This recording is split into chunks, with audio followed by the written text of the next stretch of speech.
Hey, I'm Jake, and this is the Steaming Pile. We're gonna cut through all the bullshit, cause doing things a little different today. I'm mad and I'm gonna bitch about something. More specifically, the AT&T purchase of Warner Brothers.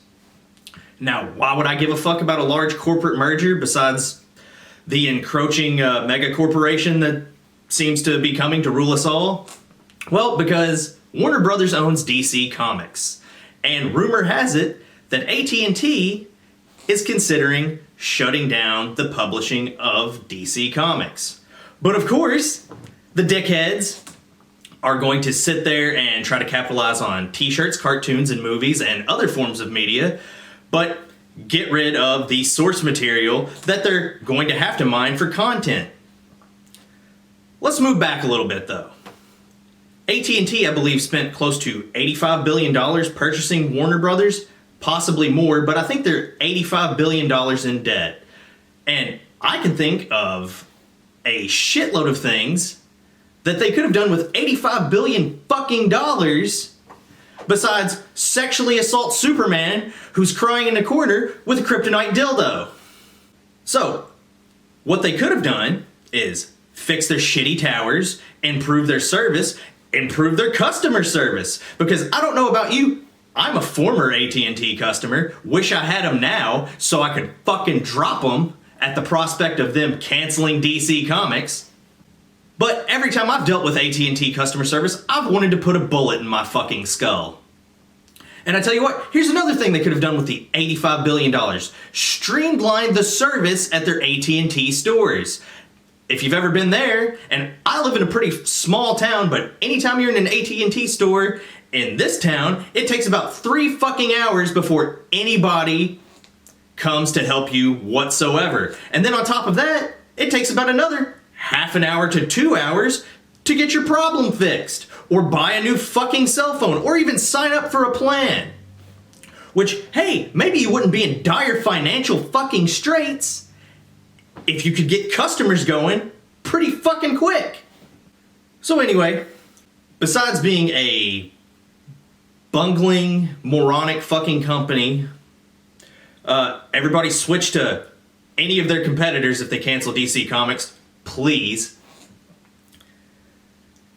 They've decided that publishing costs too much money. Well, no fucking shit.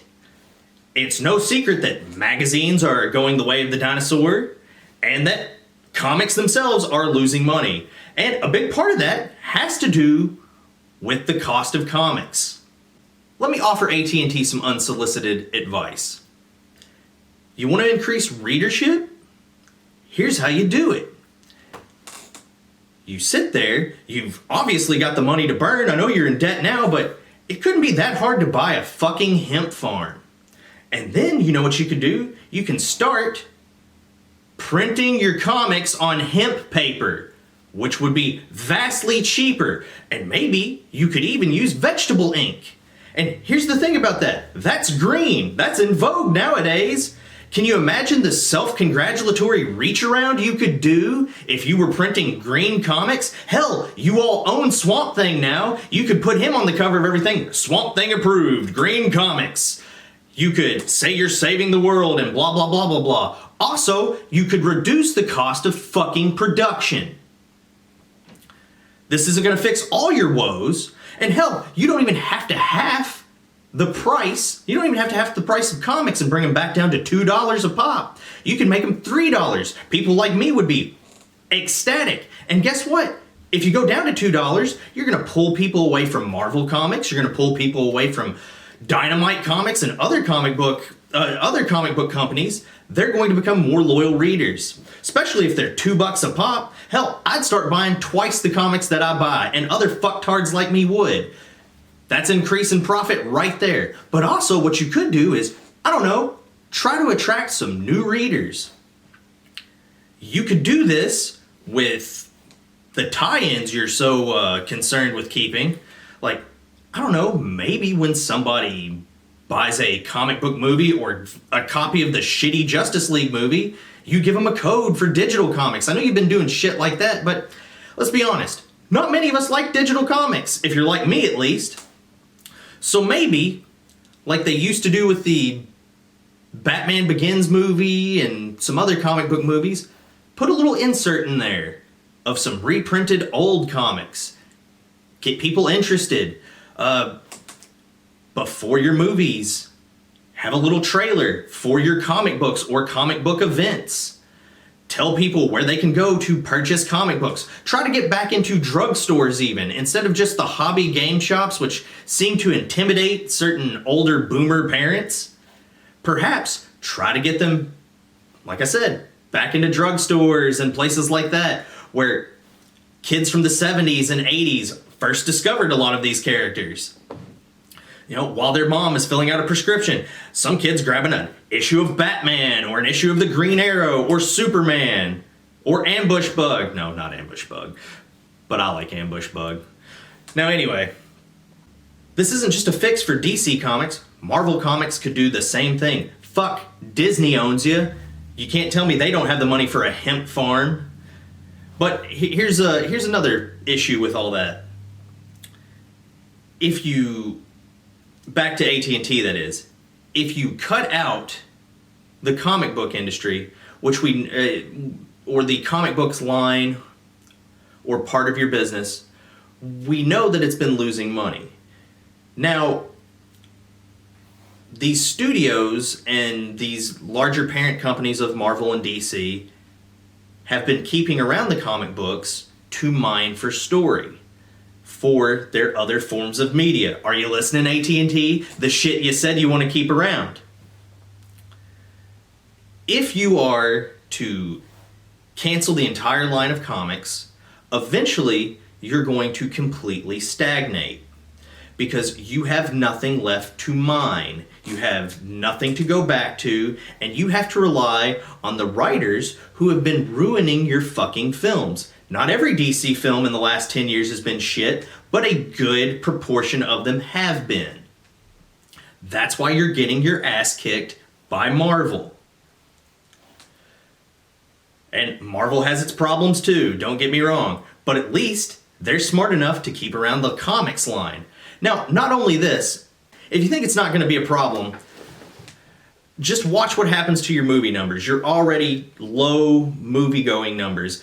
You will alienate a huge portion of your fan base. And I'm not talking about through some sort of like dumb shit like you changed a character or you did this or you did that. I'm talking about you will alienate a large portion because you fucking in effect got rid of all of the characters that they love. And I personally won't be buying your cartoons, won't be buying your damn t-shirts, won't be buying your video games, and won't be watching your TV shows or going to see your movies. Because I don't give a shit. You're not going to hold Batman hostage and have me pay to see him in other forms of media. Sometimes I want to read a fucking comic. In fact, most of the time, I want to read a comic book about Batman because I get more out of that than I do the freaking movies. And not to mention, you're going to lose your characters that have a niche audience, like The Question, or Swamp Thing, or Sandman, or John Constantine. Where are we going to see those? Because we know those aren't the big AAA blockbuster characters that you're going to be spending a lot of time on. I'm sorry I have to pause for a few minutes. I'm mad, and this video is going to come out as incoherent and babble, a lot of it. But what I'm saying is you can't destroy the comics line. You have to be innovative. You have to adapt. If you want it to go all digital, I think people will accept that, even though, like, again, I'm not a huge fan. But if that's the only way to get my comics, I'll adapt. You can move into other realms of entertainment, but you need to keep your core. You need to keep what brought you to the dance, and that is comic books. Just recently, you had the Dark Knight's Metal series in Batman, which I'm sure eventually Warner Brothers Animation is probably going to adapt into some sort of DVD cartoon, which they hopefully don't ruin like they did Hush. But typically, Warner Brothers does a great job with their cartoons. Red Son's coming out soon, and I'm looking forward to that. Another suggestion I would have, now that you own Warner Brothers, is maybe taking the animation department directors and consulting with them when you make your live action movies, because they seem to be fans and they seem to understand the comic side of things, because typically the adaptations that they make are great and are quite better than the movies you guys shit out. Well, not you, AT&T, but Warner Brothers, which is now you, AT&T.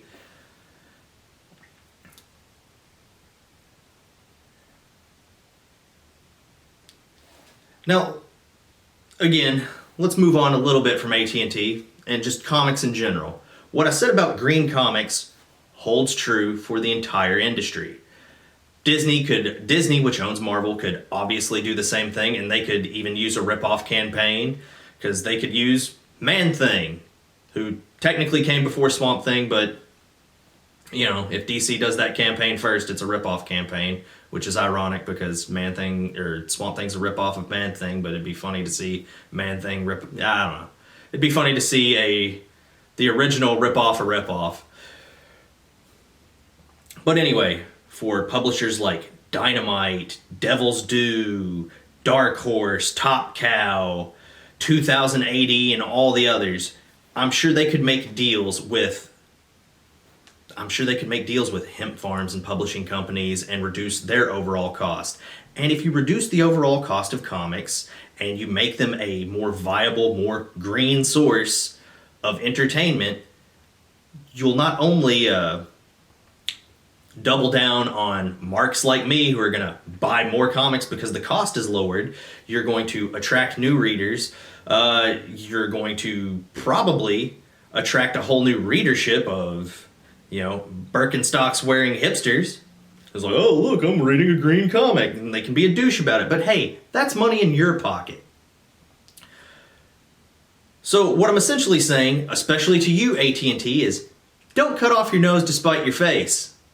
Although you have a horrible, horrible corporate overlord face. And also, Disney, don't try to buy AT&T. AT&T, don't merge with Disney. We don't need super corporations running our lives. I'm not trying to live in Demolition Man. I'm not trying to eventually be shipped off to some sort of moon colony to work for Amazon on the on one of Saturn's renamed moons, Bezos. I'm not trying to work in the Bezos moon facility filling out Amazon orders for our intergalactic corporate overlords. Not happening. I'll throw myself out an airlock. But anyway, that's about all the verbal diarrhea I'm going to spew into your ear holes and out onto the internet. I'm Jake. We'll see you next time.